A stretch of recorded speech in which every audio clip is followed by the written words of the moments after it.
আগের ভিডিওতে তো দেখলেই তোমরা যে জুডিও থেকে বেরিয়ে আসলাম হচ্ছে বিশালে। তো এখানে নেয়ার দরকার ছিল সারার কিছু ড্রয়িংয়ের খাতা, পেন্সিল, কালার এইসবগুলো। এখান থেকে বেরিয়ে আবার যাবো মন্দিরবাজারে। আর বিশাল থেকে তেমন মন্দিরবাজারের জিনিস নেওয়ার কিছু নেই। এর আগে যখন আমরা কলকাতায় শিফট হয়েছিলাম তখন অনেক কিছু নিয়ে রেখেছিলাম যাতে এরকম খুচখুচ করে কিনতে না হয়। আসার পরে প্রথমে এই বইটা আমার ভীষণ পছন্দ হয়েছে। তো এটা সারাকে আমি বাড়িতে রোজ এক পাতা করে আমি করাবো। তো তারপরে টুকিটাকি এটা ওটা নেওয়া হয়েছে, সেগুলো তোমাদের বাড়িতে গিয়ে শেয়ার করব। ব্যাগটা দেখছিলাম সাফারির, তো অনেক দাম ছিল, ওই জন্য আর ওদিকে তাকিয়ে লাভ নেই। তারপরে নেওয়া হয়ে গেছে। এখান থেকে আমরা যাব হচ্ছে ওই যে বললাম মুদিবাজারে। তো বেরিয়ে দেখি আইসক্রিমের দোকান। তো দোকানে সামনে স্টিকার লাগানো ছিল এরকম বিস্কিট আইসক্রিমগুলো। এর আগে আমি ভিডিওতে দেখেছিলাম, তো দেখে ভেবেছিলাম যে আমি একটা খাবো কেমন খেতে। তারপরে একটাই নিয়েছিলাম, আগে দেখি কেমন খেতে। তো সারা হাতে নিয়েছে, ওকে বললাম আমরা কিন্তু সবাই শেয়ার করে খাবো, ওকে যেহেতু বেশি খেতে দেবো না। তারপরে যাই হোক খেলাম একটু। খুব যে ভালো লেগেছে তাও বলবো না, আবার একদম খারাপ লেগেছে তাও বলবো না, মোটামুটি। এটার দাম নিয়েছিল 40 টাকা। কিন্তু আমি যেটা দেখেছিলাম সেটা ওই গোল একদম বিস্কিটের সাইজে ছিল, তো ওইটা পেলাম না, এই সাইজটা পেলাম। তো ওই জন্য একটাই নিলাম। আগে দেখলাম যে কেমন লাগে খেতে। তো খুব বললাম যে খুব একটা ভালো লাগেনি, আবার খুব খারাপও লাগেনি। তারপরে ওখান থেকে সোজা চলে আসলাম মুদি দোকানটায়। এই দোকানটা অনেক বড়, আর এত ভিড় হয় দোকানটায়, আসলে মিনিমাম আধ ঘন্টার নিচে তো যাওয়াই যায় না। আধ ঘন্টা আমি কমই বললাম, তার বেশি।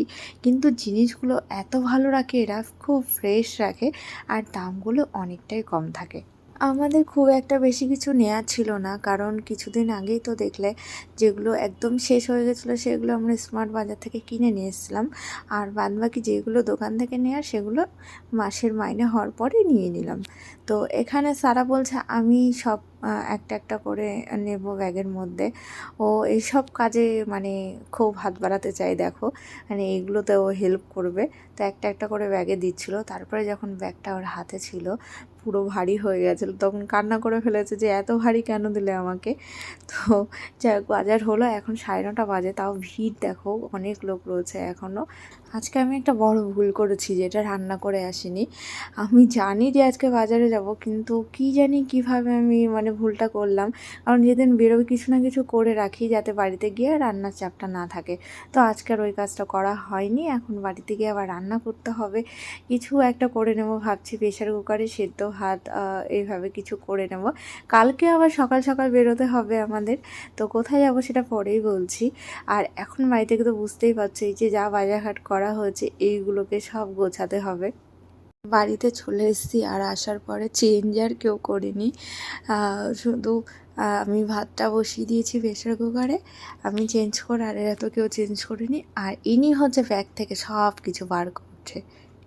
আসলে কালার পেন্সিল টেন্সিল যা ছিল সেগুলোর জন্য খুব এক্সাইটেড ছিল। আর এদিকে শেখর গেঞ্জিটা পরে দেখলো একদম ঠিক আছে, আর বললো বেশ ভালো, সত্যিই বেশ ভালো গেঞ্জিগুলো। 300 টাকা নিয়েছে দুটো গেঞ্জি।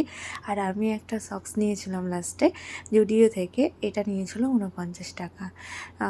এটাও বেশ ভালোই আর কি, এখনও পরে দেখিনি যদিও, কিন্তু দেখে মনে হলো ভালো। আর এই যে এই বডি স্প্রেটা নিয়েছিলাম, এটা 100 টাকা নিয়েছে।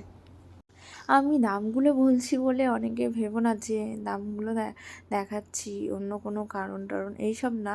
কারণ দেখালে না সুবিধা হয় অনেক সময়। আমি যাদের ভিডিও দেখি, কিছু দেখালে মনে হয় এটা দাম কত, ইচ্ছা যদি জানতে পারতাম তাহলে আমিও নিতাম, বা কি এরকম একটা ইচ্ছা থাকে। তো সারার জন্য একটা ড্রেস নেওয়া হয়েছিল, ও পরে আছে দেখলে। দুটো মিলে 400 টাকা নিয়েছিল। 400 না, 350 টাকা। গেঞ্জিটা 150 আর প্যান্টটা 200। আর এই লিপ বামটা তো দেখলেই তখন নিয়েছিলাম, মানে আগের ভিডিওতে দেখেছি 49 টাকা নিয়েছে। লিপ বামটা খুবই ভালো, ভীষণ ভালো। তারপরে একটা ওয়েট টিস্যু নিয়েছিলাম। তো এটা তো লাগেই বাইরে বেরোলে বাচ্চার সাথে থাকলে, তো ওই জন্য এটা নিলাম। আর দামটা ছিল 29 টাকা। বাড়িতে রয়েছে বড়, সেটা ব্যাগের মধ্যে নিতে খুব অসুবিধা হয়, তো ওই জন্য ছোটোটা নিলাম। আর এই লিপস্টিকটা নিলাম, এটা নিয়েছে 100 টাকা। মানে দাম আন্দাজে না জুডিওতে এই কসমেটিক্সের জিনিসগুলো খুবই ভালো। দেখো এই কালারটা নিয়েছি, নিউড সেটা আমার খুব ভালো লাগে। আর সারার জন্য এই ক্লিপগুলো নিয়েছি, যদিও এখন চুল নেই, কিন্তু কিন্তু বেশ ভালো লাগছিলো। ভাবলাম পুজোর আগ দিয়ে যদি একটু ঠিকঠাক হয়ে যায় ক্লিপ লাগানোর মতন, তাহলে তখন লাগিয়ে দিতে পারবো। এখন নিয়ে রাখি। আর আমি সত্যি বলতে পুজোর জন্য এখন থেকেই এটা ওটা গুছিয়ে রাখছি, কারণ একবারে তাহলে চাপটা হবে না। ওটা নিয়েছিল ৭৯ টাকা। আর এই ক্লিপটা নিয়েছি, এটা নিয়েছি বিশাল থেকে। ক্লিপটা ৬০ টাকা না ৭০ টাকা নিয়েছে। তো এটা খুবই দরকার ছিল। এত ক্লিপ নিচে পড়ে গেছে সব, মানে ওই যখন জামা কাপড়ে লাগাতে যায় একটা একটা করে মাঝে মাঝে পড়েই যায়। তো এরকম পড়তে পড়তে কমে গেছে। আর ক্লিপের খুব দরকার লাগে, যেহেতু খুব হাওয়া দেয় জামা কাপড় নাড়তে গেলে খুব ভীষণই দরকার লাগে। আর এই হচ্ছে বই, এইটা নিয়েছি আমার একটা ফ্রেন্ডের মেয়ের জন্য। তো কালকে যেহেতু আমি যাবো ওখানে, তো ভাবলাম ওর সঙ্গে দেখা হবে, তো ওর জন্য কিছু একটা নিই। তো বিশালে যখন সারার জন্য নিচ্ছিলাম, তখন ওর জন্য একটা একটা করে নিয়েছি আমি। সারার জন্য যা নিয়েছি ওর জন্য তাই নিয়েছি। তো একটা এরকম কালার বুক নিয়েছি, একটা এই যে বক্স নিয়েছি, পেন্সিল বক্স, এই যে সারার জন্যও নিয়েছি সেম। আর সারা তো পিঙ্ক কালার ভীষণ পছন্দ করে, তো ওই জন্য সব কিছু আমাকে পিঙ্কই নিতে হয়।